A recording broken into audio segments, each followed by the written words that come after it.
आज पढ़ेंगे बिरादरी। सानी लेखक द्वारा लिखित बिरादरी में पढ़ते हैं। वहाँ पहुँचते ही मुझे लगा कि आना गलत था, बिल्कुल गलत, लेकिन तब तक देर हो चुकी थी और लौटना मुश्किल नहीं था। मैं क्या करता सिवाय इसके कि चुपचाप उस दृश्य का हिस्सा बन जाऊं। क्या हो गया कहता हूँ मैं इसमें शामिल हो गया। एक 10-12 साल का छोकरा पिट रहा था लात घूसों और थप्पड़ों से, और आसपास खड़े 7-8 लोग तमाशा देख रहे थे। नहीं, उस दृश्य में शामिल होते ही मुझे लगा तमाशा तो घर के लोग देख रहे थे। वे 7-8 लोग तो अपनी अपनी जबानों से भी उस छोकरे में पीटने में लगे थे। क्या हो गया भाई? आखिर मैंने त्रिपाठी के मारते हुए हाथ को पकड़ लिया। अब दृश्य बदल गया था और लोग पास पास सिमट आए थे। चोरी? किसने कहा? साला चोरी कर रहा था और क्या। मैंने त्रिपाठी को इतने गुस्से में इससे पहले कभी नहीं देखा था। उसका चेहरा तमतमा रहा था, नथुने फूल गए थे, सिर के सारे बाल पेशानी पर आ गए थे और झुमा झटकी या मारपीट में उसका गिरेबान फट चुका था। साले ने आज सारा घर ही खोल दिया था, कहकर त्रिपाठी ने छोकरे को फिर एक घूसा जड़ दिया। इतनी जोर का कि छोकरा औंधे मुंह गिर पड़ा और सुअर की तरह चिल्लाने लगा। मैंने चोरी नहीं की साहब। छोकरे ने मेरी ओर देखकर गुहार लगाई। उसका आधा चेहरा धूल में सन गया था और निचले होठ से खून बह रहा था। वह बिलखने लगा। अल्लाह कसम, मैंने किसी चीज को हाथ नहीं लगाया। अल्लाह कसम, कुछ भी नहीं किया।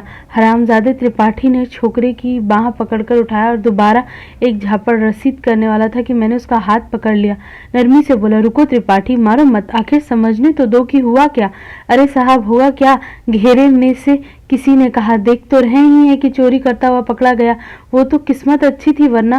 त्रिपाठी जी, और लगाइए साले को, एक दूसरे ने कहा। सुअर के बच्चे ने सारे मोहल्ले को तंग कर रखा है। आइए दिन की चोरी, आए दिन हंगामा। नेक मशविरा देने वाले इस सज्जन की ओर देखना मैंने मुनासिब नहीं समझा। सीधे छोकरे को संबोधित कर मैंने जोर से डपटते हुए कहा, क्यों बे, चोरी कर रहा था? छोकरे ने और जोर से बिलखना शुरू कर दिया और अपनी सफाई देने लगा।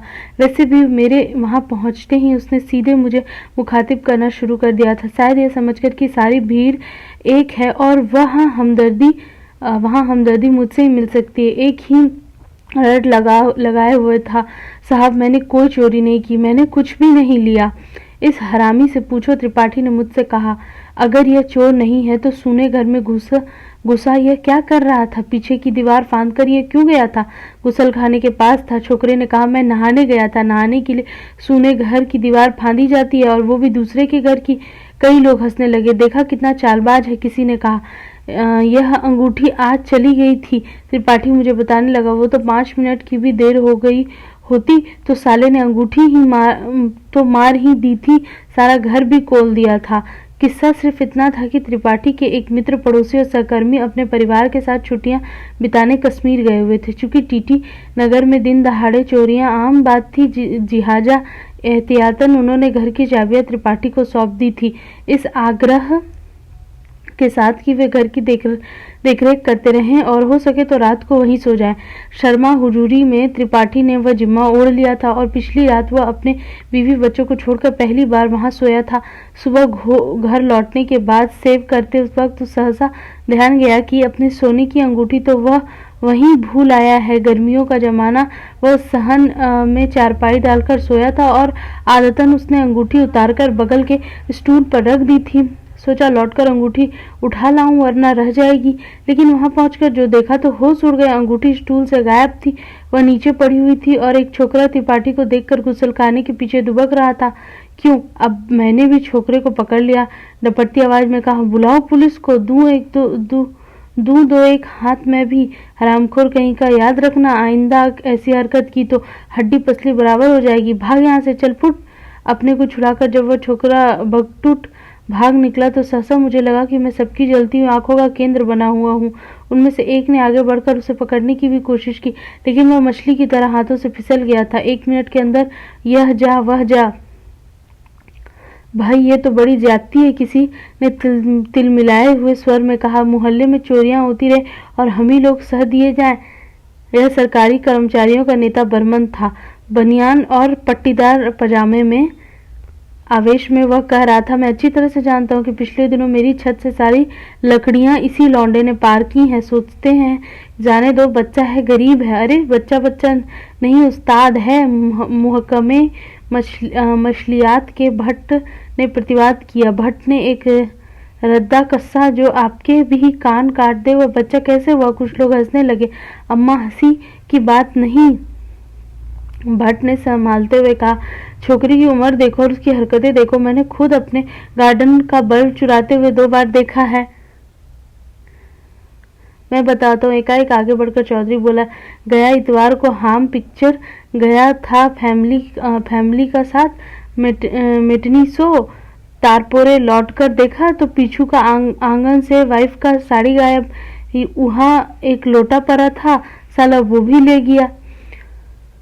मोहल्ला छोटे अफसरों और बड़े बाबुओं की बस्ती का। मोहल्ला भी क्या, आमने सामने खड़े 32 क्वार्टरों का एक ब्लॉक। सुबह के 9 बजे होंगे, शायद 9:30। बदली थी, आकाश का मुंह उतरा हुआ। सड़क के किनारे किनारे लगे यूकलिप्टस के पेड़ चुप थे, पत्तियां तक जमी हुई थी। ऊपर से मौसम छलने वाला था, लेकिन लोग जानते थे कि ज्यादा समय नहीं। दफ्तर की भागदौड़ शुरू होने का वक्त करीब करीब ही था। वहां खड़े हर आदमी के पास कोई न कोई अपनी शिकायत थी, जिसे जल्द से जल्द सुनाकर वह हल्का होना चाहता था। सभी का ख्याल था कि इधर आए दिन जो चोरियां होने लगी हैं, इन सबकी जड़ में यही छोकरा है। भाई कुछ करना चाहिए, बर्मन ने कहा, वरना इसका हौसला तो बढ़ता ही चला जाएगा। पुलिस में दे दो, एक का सुझाव आया। 5-10 हंटर पड़ेंगे तो अकल ठिकाने आ जाएगी। उससे कोई फायदा नहीं होगा। पुलिस इसे 2-3 बार ले जा चुकी है, किसी ने बताया, लेकिन पट्टा वहां से निकल आता है। असल में पुलिस भी क्या करे, छोकरा नाबालिग है, डांट डपट कर पुलिस भी छोड़ देती है। उसका सही इलाज तो वही है जो त्रिपाठी जी कर रहे थे। इलाज मैं बताता हूँ, मुहकदम मछलियात वाले भट्ट ने कहा तो सब उसकी ओर देखने लगे। भट्ट खुद कालोंज मछली की तरह फूला हुआ और भद्दा था। उसकी आंखों में हराम का गोश्त चढ़ा हुआ था और वह बत्तख की तरह चलता था। कहने लगा, उस शाख को ही काट फेंको जिस पर उल्लू बसेरा करता है। सवाल यह है कि वो झुग्गी क्यों नहीं हटाई जा सकती जिसमें वो छोकरा पल रहा है। मैं तो अपनी तरफ से कारपोरेशन और PWD के अधिकारियों को कह चुका हूँ। अब अगर हम मिलकर लिखें तो क्या मजाल है कि झुग्गी घंटे भर में न हट जाए। इस पर थोड़ी चकपक हुई। सलाह मशवरे तू मैं फिर बिना किसी नतीजे पर पर्चे लोग अपने अपने घरों की ओर खिसक गए। सभी को दफ्तर की जल्दी थी। आओ, मैंने त्रिपाठी के कंधे पर हाथ रखकर कहा। दरअसल यह बात मुझे बुरी तरह कोंच रही थी कि त्रिपाठी ने मुझसे एक बार भी बात नहीं की थी और मुझे लग रहा था कि मेरी दखल अंदाजी शायद उसे पसंद नहीं आई। कहाँ? अपने घर चलते हैं, मैंने बेहद नरमी से कहा। कम से कम पुलिस को तो फोन कर दें। अच्छा हुआ तुमने मुझे रोक दिया। बड़ी देर बाद त्रिपाठी ने कहा, अपने कमरे में आकर बैठे हुए देर हो चुकी थी, चाय आ जा चुकी थी। हम दोनों सिगरेट पी रहे थे, टेलीफोन पास ही रखा हुआ था, लेकिन पुलिस को फोन करने का ध्यान तो उसे आया और न मुझे।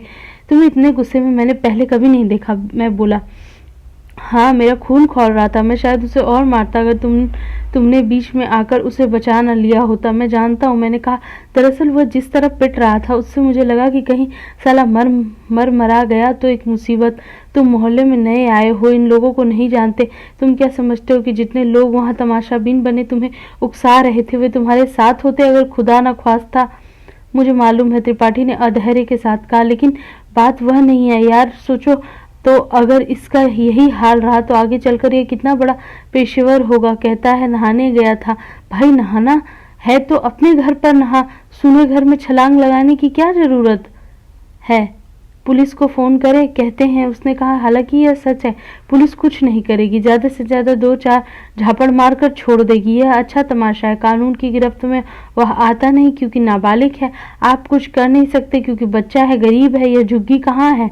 पीछे ही है, गली में एक तरफ से हमारे घर से लगी हुई है। विधानसभा वाले सिद्दीकी साहब के यहाँ काम करती है। इस छोकरी की माँ बेवा है, दो छोटे छोटे बच्चे और हैं। दरअसल इसका मियाँ विधानसभा में चपरासी था, एक दिन अचानक मर गया। मासूम बच्चों के साथ यह औरत कहाँ जाती? सो सिद्दीकी साहब ने अपने घर काम पर रख लिया। शायद उन्हीं की मदद से इसने पास में झुग्गी बना ली है, तो उसे बुलाकर कहें। त्रिपाठी बोला, डांटते हैं कि अपने लौंडों को संभाल। वो तो खुद परेशान है।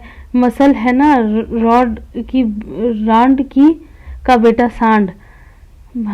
त्रिपाठी ने बेचारगी में एक नई सिगरेट निकाली और सुलगाने लगा। मैंने खिड़की के बाहर सिक्कीचों से कटे पिटे आसमान को देखा, महज देखने के लिए। बदली अभी भी थी, लेकिन कुछ हवा चलने लगी थी। पेड़ों के पत्ते हल्के हल्के कांप रहे थे।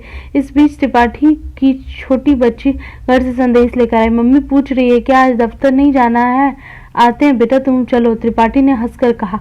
अभी तो वक्त है। बच्ची चली गई, लेकिन कोई 2 मिनट बाद फिर लौट आई, यह खबर लेकर कि कोई औरत उनसे मिलने आई है। त्रिपाठी ने फिर यह कहकर लौटाया कि उसे यहीं भेज दे, साबिर की अम्मा है। बच्चों में से किसी ने बताया। साबिर कौन? वही छोकरा, शायद उसी की माँ आई है। सुनकर त्रिपाठी कुछ सोचने लगा। सिगरेट की राख झाड़ने के बहाने दरवाजे का पर्दा सरकाकर साबिर की माँ खड़ी हो गई, वही दहलीज पर, मैले कुर्ते और इंतजार में वह अधेड़ औरत घिसी हुई लगी, अल्मुनियम के पुराने बर्तन की तरह।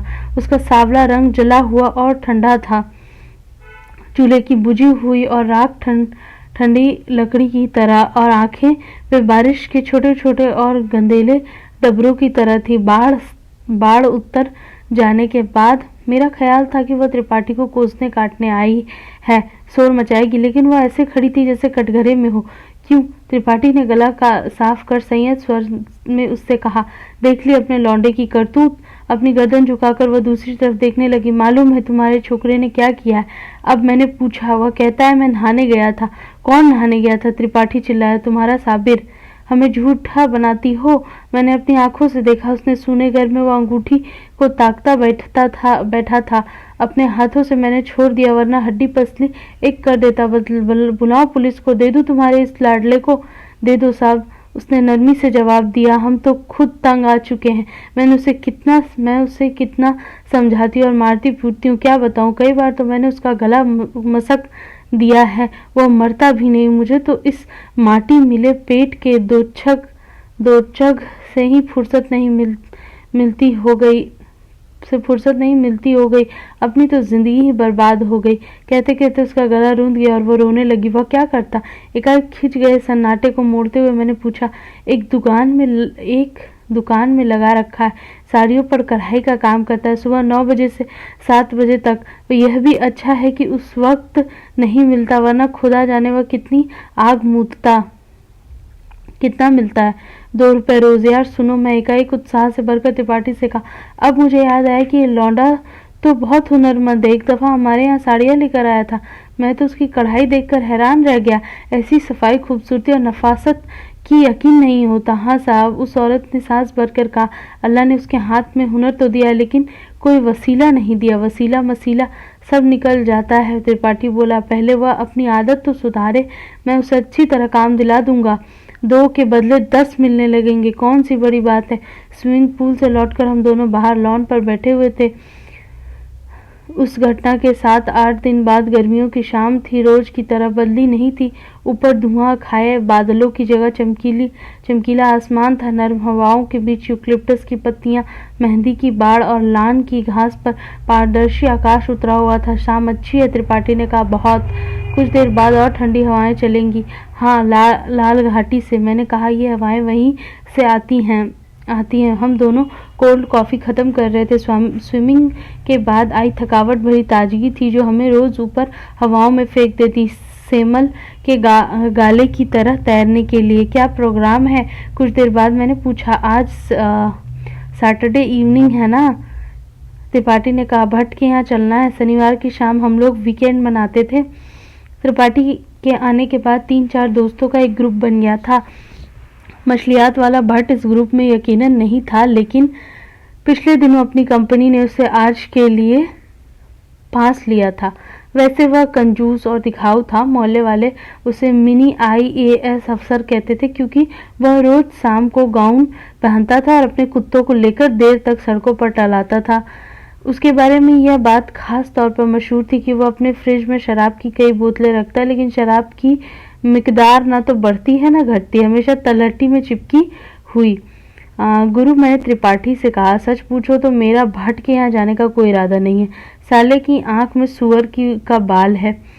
सरकार को कोल कर अपना घर भरे जा रहा है और उस पर ऐंठता भी है। सवाल यह है कि आप हर वक्त मछली की बात क्यों करते रहते हैं? त्रिपाठी हंसने लगा, सायानी सी हंसी। याद है साबिर वाली उस घटना के दिन वह कितना कूद रहा था और लग रहा था जैसे वह तुमसे भी ज्यादा गुस्से में हो। हाँ याद आया, त्रिपाठी बोले। सुनो, क्या मैंने तुम्हें बताया है कि वह छोकरा उसके बाद मुझे घेरने लगा था? क्यों? अरे उस दिन मेरे मुंह से कुछ निकल गया था ना, साले ने जबान ही पकड़ ली। कहता है कोई अच्छा काम दिला दो। अब यहाँ हम कहाँ चक्करों में पड़े, पता चला है जमानतदार की तरह। एक दिन त्रिपाठी जी थाने पर खड़े हैं। बताया मैंने भी नहीं था, त्रिपाठी को भी नहीं, सिर्फ घर वालों को मालूम था कि साबिर की अम्मा मेरे घर 2-3 चक्कर लगा चुकी है। पहले वह उस घटना के एकाध हफ्ते बाद आई थी। कहने लगी मोहल्ले वाले उसकी झुग्गी हटवाना चाहते हैं। मिलजुल कर दरख्वास्त दी गई है और कोशिशें हो रही हैं। खुदा के लिए मैं उसकी मदद करूं। मैं क्या करता, क्या काम मैं कानून के हाथ पकड़ लेता। वैसे भी उस दिन वाली घटना में पढ़कर मैंने मोहल्ले में काफी बदनामी उठाई थी और भट्ट और उस जैसे 2-1 लोगों ने दबी जबान से कहा था कि मियाँ भाई ने छोकरे को तरकीब से भगवा दिया। साफ साफ शह दी जा रही है क्योंकि एक ही बिरादरी के हैं। कहा गया है अम्मा कुछ भी कहो, खून पानी से गाढ़ा होता है। वह औरत भी मेरी जान को लगी है। मैंने उबे हुए स्वर में त्रिपाठी से कहा, आज सुबह भी आई थी, कह रही थी कि कॉर्पोरेशन वाले पुलिस लेकर आए हैं, धमकी दे गए हैं, शाम तक नहीं हटी तो सामान फेंक कर झुक्की गिरा दी जाएगी। त्रिपाठी मेरा मुंह देखने लगा। क्या मोहल्ले से कोई दरख्वास्त गई थी? हाँ, काफी पहले भट्ट ने सबके दरख्वास्त दस्तखत कराए थे। क्या वह तुम्हारे पास नहीं आया था? नहीं, कहते हुए मुझे चोट लगी। सिर्फ चोट नहीं, वह धक्का था। आखिर क्या समझकर भट्ट ने मुझे छोड़ दिया? अगर वह मेरे पास आता तो क्या मैं दरखास्त करने से मना कर सकता था? साहब मैं किसके पास जाऊं? सुबह उस औरत ने रोते हुए मुझसे कहा था, सिद्दीकी साहब दौरे पर हैं और आपके सिवा हमारा यहाँ कोई नहीं। यहाँ तो जिसे देखो हाथ में तीर कमान लिए बैठा है। लोगों का तो जैसे कलेजा सफेद हो गया है। अब अपनी बिरादरी के होकर आप भी मेरे लिए कुछ न करेंगे तो देखो बिया, मैंने जलाकर गुस्से में कहा था। बिरादरी की बकवास तो तुम यहाँ रहने दो। क्या मैं चोरों की बिरादरी का हूँ? ड्राइंग रूम में हम आम चुनाव की बातें कर रहे थे, शराब के सहारे। बाहर लॉन से हम कभी के उठाए थे, वहाँ हवा थी, सिर पर खुला आसमान था। हरी मेहंदी वाला बाड़ भी ठंडक थी, लेकिन ज्यादा देर बैठना वहां मुश्किल हो गया। भट्ट का जिक्र निकलते ही मैं कुत्ते की तरह टूट पड़ा था। इससे पहले मैं खुद भी नहीं जानता था कि मैं उससे इतनी नफरत करता हूँ। यार मैं भट्ट का पक्षधर नहीं, त्रिपाठी ने मेरा रुख देखकर कहा था। तुम्हारे गुस्से को भी समझता हूँ, लेकिन सवाल यह है कि भट्ट ही क्यों, कोई और क्यों नहीं? और यह व्यवस्था क्यों नहीं जिसके चलते ये छुट्टे साड़ बने हुए हैं? साबिर जैसे लोग पैदा होते हैं। क्या भट्ट अकेला है? क्या उसके साथ पूरी की पूरी बिरादरी नहीं है? और क्या तुम भी उस बिरादरी में शामिल नहीं? असल में दोस्त तुम्हारा दर्द यह नहीं है कि भट्ट सरकार को कोल रहा है। तकलीफ यह है कि हाय उसकी जगह हम क्यों नहीं हुए? अपना निशाना तीर कमान। सहसा पास वाले नुक्कड़ से लाउड स्पीकर की सामूहिक आवाज आ गई थी, जीतेगा भाई जीतेगा, तीर वाला जीतेगा। टैक्सी थी चुनाव अभियान वाली। एक तो मेरे मुंह का स्वाद कड़वा हो गया था, दूसरे सारा शोर इधर ही बढ़ता आ रहा था। चलो अंदर ही बैठते, एकाएक उठकर मैंने कहा था और हम लोग भीतर आ गए थे। वह अच्छा ही हुआ एकाएक उस अप्रिय बहस से छुटकारा मिल गया था और चुनाव की बात चल पड़ी थी। मैंने फ्रिज खोलकर बोतल निकाली, बहुत सारे आइस क्यूब लिए थे और दो एक मिनट के बाद त्रिपाठी की ओर ग्लास बढ़ाकर कह रहा था, whisky on rocks, cheers. College के दिनों से मैं कम्युनिस्ट पार्टी का कार्ड होल्डर था और त्रिपाठी ने बताया था कि वह सोशलिस्ट पार्टी का सक्रिय सदस्य था। सरकारी नौकरी में आने के पहले त्रिपाठी सोशलिस्ट पार्टी का एक अखबार का संपादक था और जनसभाओं में आग उगला करता था। कहा जाता है कि उसके बढ़ते हुए प्रभाव को देखकर तत्कालीन मुख्यमंत्री ने एक दिन उसे पालतू बना लिया और उसके गले में सरकारी तौक पड़ गया। अब हम दोनों सरकारी नौकर थे, दोनों के मुंह पर ताले पड़े थे, लेकिन दिल पर किसका ताला हो सकता है? बहस मुहावसे में अब भी हम अक्सर नाराज होते थे इस बात की गहरी चिंता थी कि देश की प्रगतिशील ताकतें दिन ब दिन कमजोर होती जा रही हैं। डबल रोटी ब्रेड वाला सहसा दूर से एक फेरी वाले की आवाज आई। खामोशी को चीरती हुई एकाध मिनट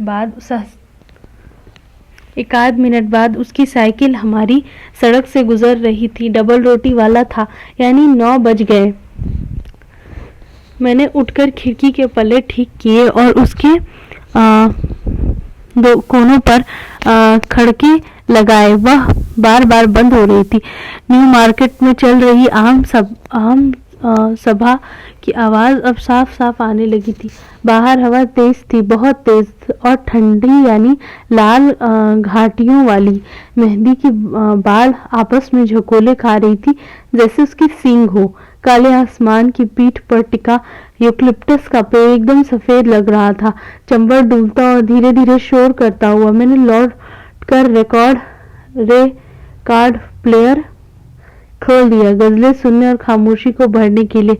पता नहीं, एक और मैंने त्रिपाठी का गिलास उठाते हुए पूछा। हम लोग 2-2 पैक पी चुके थे और मैं तीसरा बनाना चाहता था। त्रिपाठी ने सहमति से सिर हिलाया। अभी मैं गिलास लेकर उठा ही था कि बाहर से गेट खुलने की आवाज आई। बरामदे में लेटी हुई रानी जोर जोर से भौंकने लगी थी। कौन है? त्रिपाठी ने आंख के इशारे से पूछा। मैंने थोड़ी देर बाहर की आहट लेने की कोशिश की, फिर अपना काम करने लगा। गरीबों का साथी कौन? दिलावर खान। दूसरे नुक्कड़ पर चुनाव वाली टैक्सी फिर कहीं से आ गई थी। 1 मिनट रुककर लाउड स्पीकर की आवाज दूर होने लगी। दुखियारियों का कौन? दिलावर खान जीतेगा भाई, जीतेगा। साबिर की माँ ये कुछ देर बाद भीतर बुलाकर बीवी मुझसे कह रही थी। वह मोहल्ले के पास खड़ी थी और शायद नमाज पढ़ने जा रही थी। कहाँ बाहर खड़ी है इस वक्त? अल्लाह तौबा, किस कदर रोए जा रही है। बीवी ने कहा, कुछ बताती तो है नहीं, बस कहती मियाँ से मिलवा दो।